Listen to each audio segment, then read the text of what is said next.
You tweeted a photo on the YouTube, the photo's up, of Trent Williams, and your tweet is here. I'd want this guy protecting my blind side. And there is more. This is a wide-angle lens that the 49ers have at this press conference. There's more Trent Williams than there is not Trent Williams in the frame of the photo.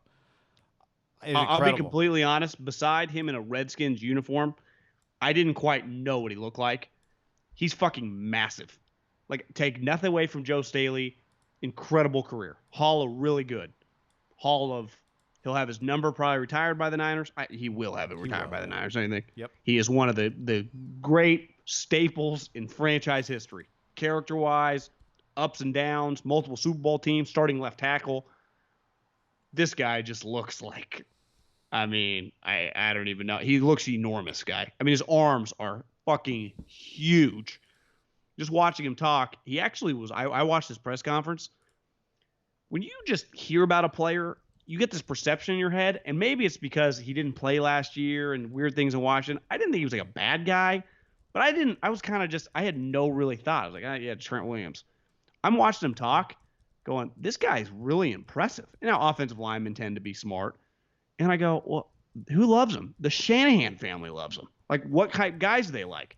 I don't know, high character guys. If anything, like, they don't really do elite players that are slappies. Like, they really don't like that guy. They like a blue collar, like, obviously they would love an elite player, but they want him to act like Joe Staley. Like, Kyle Shanahan loved Joe Staley. And then you watch this guy talk and you go, God, how much does this suck that this 7-time like all pro who looks like the biggest guy in the NFL, and guy, he is from a football geek standpoint, he's like a dancing bear. Like, he has wide receiver feet. Remember that video break? If anyone that didn't see the video break, go to our YouTube channel, watch from when they signed him the video we did. We did an offensive line film breakdown because that's what we do. It was incredible. He's just a freak. And you hear him talk. Remember when Andy Dufresne, obviously when he gets out of the pipe and he looks up and it's pouring rain, but just how happy he is when he gets to the island. I can't imagine what it feels for this guy to go, like, I'm out of that hellhole. Like, I was there my entire career, and I was the best player every year I was there, and we just always lost. But it's one thing to lose. It's another thing. The stories that go on in that place, right, are just... You're not proud of wearing the logo. Yeah, it's just outrageous. Yeah. I mean, yeah, you're not proud to represent.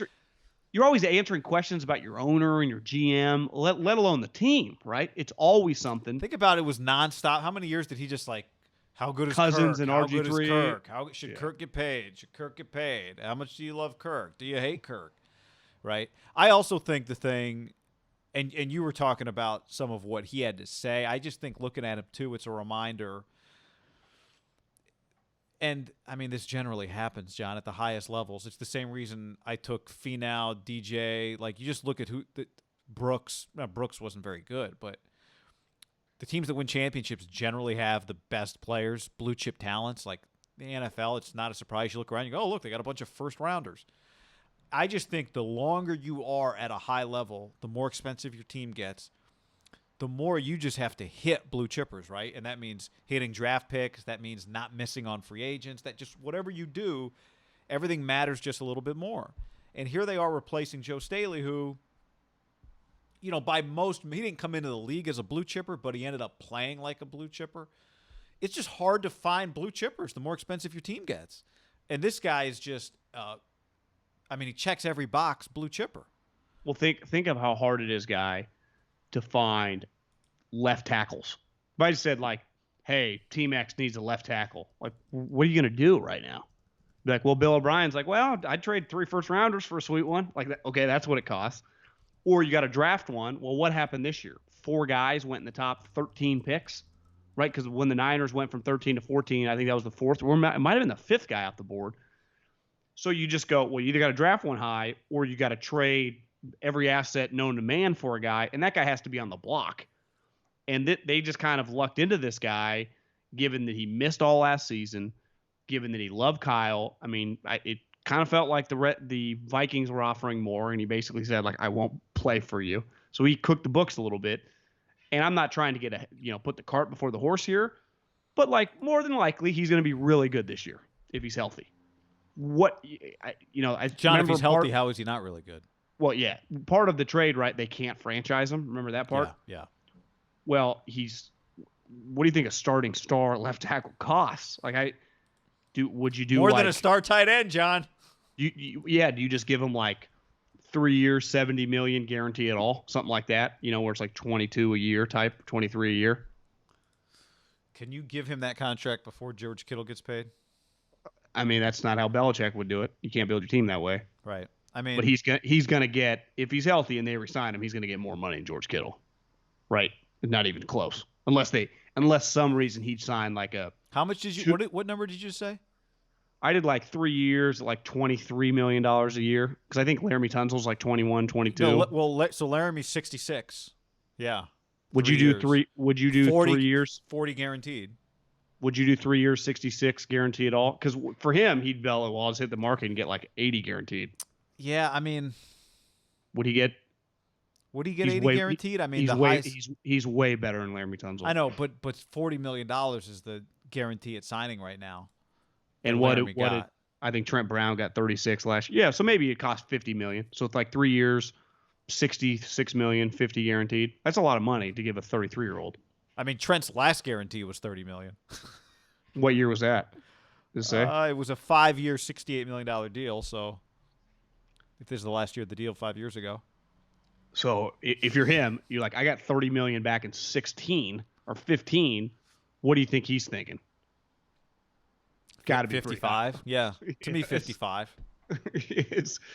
So you guarantee 52. him, if you do guarantee him in the mid 50s, you're basically signing him to a 3-year contract, right? Yeah. Because 50 would be 225. But once you get to like over 50, you're kind of in it with him for 3 years. Which, if he's healthy, that's fine. But this is the kind of player you do that with.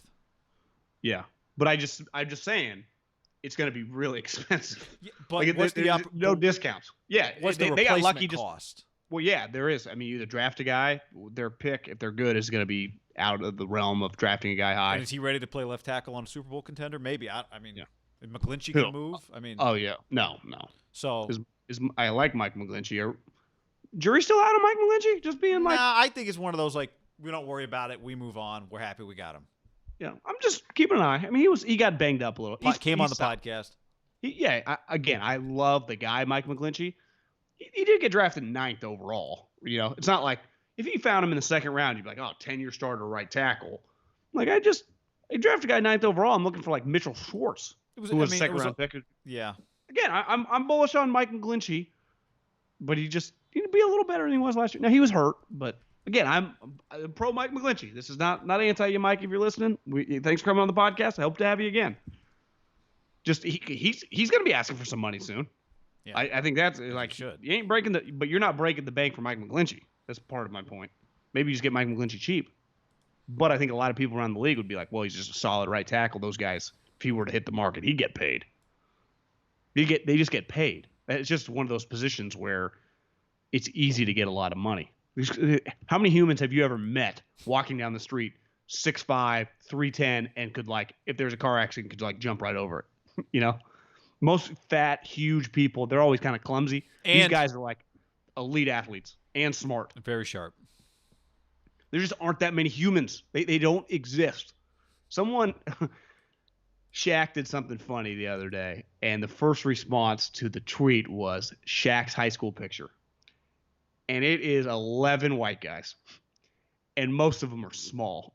And then there's Shaq in the middle, who just looks skinny and long, but he is enormous. And it was just like the picture said 1,000 words. It was just Shaq with his high school team, where I think at the time he was like, didn't he grow up on an army base or like bouncing around, But it was just, the picture was hilarious. But part of that is like, if you look at like Mike McGlinchey's high school, like I bet and just most of these offensive linemen, someone's like, they showed a video of Zion in high school. Yeah.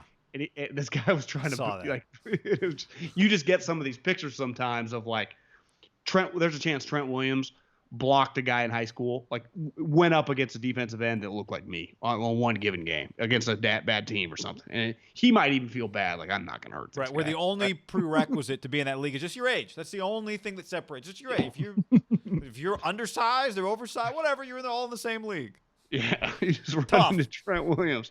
I also thought when I saw that picture, Richard Sherman doesn't get enough credit for having the balls. And I went to the YouTube to watch it when he's like, hit me in my face. Or he's like, say that to my face. Yeah. And Richard's like, oh, fuck yeah, I will. And then he's like, I'll hit you. And he's like, hit me. Yeah, he didn't go Astros pitching coach on that one.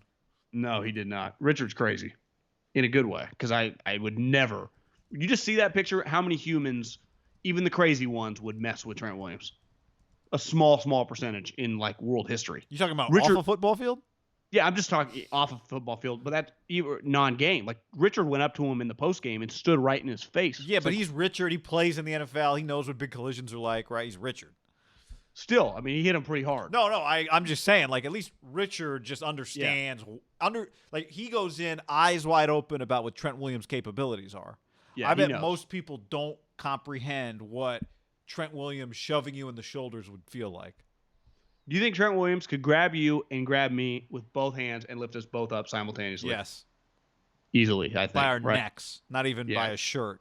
Like cats, you know how they grab the fat of the neck? Yeah, where like dogs, where they take their little puppy around, you know?